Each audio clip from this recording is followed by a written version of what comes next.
شکستی که اسرائیل از حزب الله لبنان خورد، تازه به این نتیجه رسیدن که غرب یک کربلا نیاز داره. کربلا شد منطقه نبرد ترموپیل. و من گفتم که توی تمام برنامه دانشگاهی گفتم، نواراش موجوده ببینید، گفتم این یک این دو، اگر آمریکایی‌ها توی یونان پایین کوه آلم، معبد آلم در کوه، معبد دلفی در کوه آلم، اونجا این که این نبرد رخ داده، یک کربلا درست نکردن توریست‌ها رو از سراسر غرب ببرن اونجا بگن ببینید ما هم یک گروهی داشتیم که ایستادن و مقاومت کردن. اینا فکرشون بود که دلیل مقاومت حزب الله لبنان جلو اسرائیل مسئله عاشورا بوده. لذا انسان‌های یونانی که همیشه صورتشون رو می‌تراشیدن تو فیلم 300 همه ریش دارن. شنل‌های رنگ قرمز، رنگ قرمزیه دیگه. شنل‌های قرمز. صحنه‌ای که اینا همشون کشته میشن، اون لیونیداس و بقیه، شما نگاه کنید حالت صلیب داره، یعنی دوربین وقتی میاد رو به بالا، لیونیداس با حالت صلیب در آمده، یعنی کاملا بود مذهبی المان‌های خاص اونها. تصاویری که استاد فرشیان کار کرده تو اون بحث عصر عاشورا و اون ذوالجناح وقتی آمده به بدنش تیرهای کوتاه خورده، این تیرها، یعنی شما تصویر وقتی میاد بالا تمام جنازه‌ای که افتادن از اون تیرهای کوتاه، اصلا اون تیرهای کوتاه عربی مرسوم نبوده. اون جایی که اون پسر کشته میشه، یعنی از عقب یکی میاد گردن یکی از آدم‌ها اینا رو میزنه، این بحثی بود که ما تو جنگ خودمون داشتیم دیگه، بحث ایستاده به میر. و پدره وقتی میاد جلو لیونیداس فرمود که پسرش چجوری کشته شده، یک مرثیه میخونه، این مرثیه پدر شهدا که کاش بچهای دیگه هم داشتن اینجوری میومدن کشته میشدن. این که هالیوود یه دفعه یادش میفته باید برای غرب عاشورا درست کنه، بعد میاد حمله میکنه به ایرانیت ما و یک دفعه چهره کریهی از خشایار نشون میده. 6 ماه قبلش فیلم ساخته بودن یک شب با شاه. این چهره کریهی که توی فیلم 300 از شاه از خشایار نشون داده میشه، با اون فیلمی که توی وان نایت ویت د کینگ یک شب با شاه از خشایار نشون داده میشه به عنوان داماد مقدس یهود، چجور از دست هالیوود در میره. شما همین استر تو همین همدان بحث شده، برید اونجا ببینید، یهودی‌ها از سراسر دنیا میرن اونجا. انقدر استر نقشش مهمه در فرهنگ غرب و فرهنگ یهود که مهمترین خواننده کابالایی است و یهودی غرب یعنی مدونا 3 سال پیش رفتن اعلام کرد اسم اصلی هنری من از این به بعد استره. خب این فضایی است که دارن دشمن جدید رو روشن میکنن، تفکیک میکنن که حالا بتونن بکوبن. ایدئولوژی جایگزین دشمن جدید، یعنی این اسلامی که ما رو میترسونه، بستر این اسلام یه چیزی به نام ایران کشور عربی، باید عرب‌ها رو بکوبیم، ایرانیت ایرانی‌ها رو بکوبیم. روش این به اصطلاح دشمن جدید اسلام چیه؟ روشش تروریسمه. چی باید جایگزینش کنیم؟ هالیوود داره این جایگزین رو معرفی میکنه. اول سری هری پاتر. با هری پاتر اومدن خرافه و جادو رو دیدن، بشر به سمت دین آمده دوباره، چون در دوره مدرن گفتن بشر ارتباطش با دین قطع شد.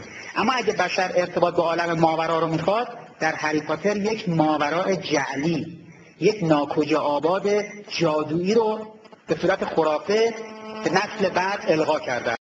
تمام بچه‌های دنیا دیدن این کار رو. دکتر ترجمه به دربارش ایران خود نداره.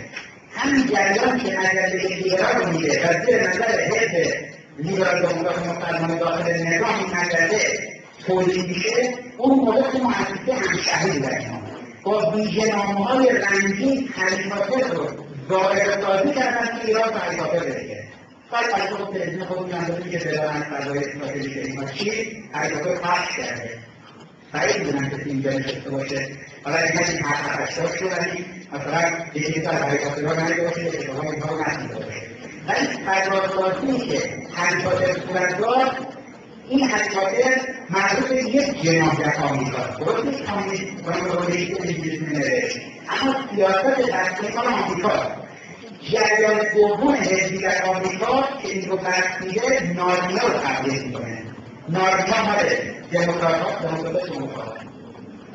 نارنیا توسط جمهوری‌خواهان تو مدارس آمریکا مسئول درسی شده و باید تمام دانش آموزان آمریکایی دنبال کنن. حریفاتر توسط دموکرات‌ها، یعنی هر کودکی توی آمریکا باید فضاسازی بشه براش. نارنیا یک محیط سردی است، جهان یخزده و منجمدی است که قرار یک اصلان که به زبان ترکی یعنی شیر، اصلان که نقش العیاذ بالله حضرت مسیح رو ایفا میکنه توی اون فیلم نارنیا، اون شیر، اون باید بیاد بعد کشته میشه، اونجوری که تو مسیح میگن کشته میشه فدای بقیه میشه. کودکی که اونجا وجود داره، تو اون 3-4 تا بچه‌ای کرد، اون کودک اسمش لوسیفره. لوسیفر همون شیطان موعودی که قراره بیاد و در موعودگرایی نقش خودش رو ایفا کنه و دیگه اون زمستان و سرما تمام میشه و در فضای نارنیا در به اصطلاح موعودگرایی که رقم خورده توی نارنیا همه جا سرسبز میشه و یخبندان، عصر انجماد یخبندان تمام میشه. شب نیمه شعبان سال گذشته تلویزیون ما نارنیا رو پخش کرد. این شما فکر میکنید این اتفاقیه فیلم موعودگرایی شیطان رو تلویزیون حکومت اسلامی پخش میکنه؟ یعنی مسئله موعودگرایی شیطان، شما فیلم کنستانتین اگه تو این مسیر ببینید، تو فیلم کنستانتین گفتن که چهره‌ای که از کیانو ریوز اینا ارائه کردن 3 تا فیلم شاخص ماتریکس بود، یه فیلم پست مدرن. آمدن از این یه فیلم درست کردن به نام وکیل مدافع شیطان با یه کسی مثل الپاچینو.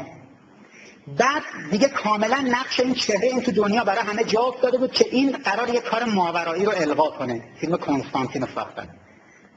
اولین فیلم ترانس مدرن و شیطان پرستی عالم رو.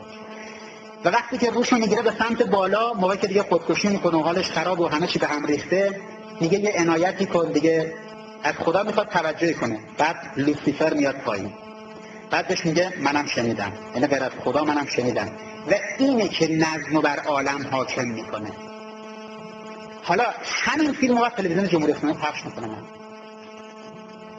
یعنی میدونید بدبختی ما چیه؟ این که ناتوی فرهنگی مهمترین جا و مهمترین ابزار برای ارائه پیام خودش رو تلویزیون جمهوری اسلامی میبینه، اقتصاد جمهوری اسلامی میبینه، نظام علمی جمهوری اسلامی میبینه و هیچ کس هم حواسش به این قضیه. یعنی چی نارنیا؟ چطور ممکنه نارنیا یه پدیده استراتژیک باشه؟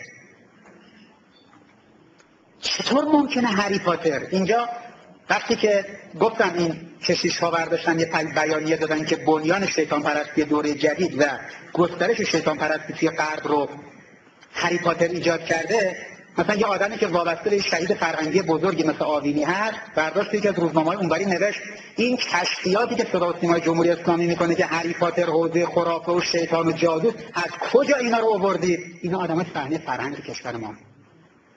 یعنی بدبختی ما از ایناست، نه از هالیوود، از کسانی که در حوزه فرهنگ و اقتصاد و سیاست ما نمیفهمن. یعنی اینا عوامل نفوذی دشمنان اگه بگیم نیستن، دوستان جاهلن. لذا توی فرهنگ ما آمده که این اسم یک ماشین سمند رو گذاشتن سورن. یه سپهبدی بوده، سپهبد سورنا، کسیست که زمان امپراتوری روم جولیوس سزار که توی روم حکومت میکرد کراسوس رو فرستاد ایران رو بگیره. آمد اینجایی که الان به ارومیه معروف هست، کنار دریاچه 120,000 تا نیرو آورد، کراسوس رو سورن و سورنا توی یک روز 40,000 تا آدماشون از بین برد، 25,000 تاشون رو اسیر کرد، بقیه‌شون فرار کردن. کراسوس ترسید بره روم، رفت کجا؟ رفت پیش کلئوپاترا توی مصر. اون منطقه رو گرفتن، اینا رو یک کمپی درست کردن، اینا رو اونجا نگه داشتن آرام اسم اونجا شد منطقه رومی ها. آرام تبدیل شد امروز بهش میگن ارومیه یعنی جایی که رومی ها به اصطلاح کمپی بود، اینا رو اسیر کرده و نگه داشته بودن. شما نگاه کنید سال 83 شب سالگرد عملیات سورن و اینکه سپهبد سورنا چند صد سال پیش شکست داده بود رومیا رو، شب فیلم جولیوس سزار رو تلویزیون ما پخش میکنه. شما فکر میکنید این اتفاقیه؟ بعد میگم ما که ملیگرا که نیستیم. من نمیگم ملیگرایی، ولی من میگم آقا چرا جوان من نباید به جای کراسوس، به جای جولیوس سزار سورن رو بشناسه؟ حالا خدا پدر اینا رو بیامرزه که توی این ایران خودرو برداشتن اسم این سورن رو گذاشتن روی این ماشین. ببینید اینه، تعجب میکنید شب نیمه شعبان نارنیا پخش میشه. ما نقد 2 ساعته توی دانشگاه تهران داشتیم، ابعاد و اجزاء خطرناک فیلم نارنیا رو تدوین کردیم. توی فیلم کنستانتین حضرت جبرائیل کیه؟ اون زن است. اون زن اسمش گابریل دیگه، گابریل اون به ادبیاتون میشه جبرائیل دیگه. ارتباط بین عالم بالا و عالم پایین، 2 تا بال داره. آخر فیلم بالهاش میسوزه.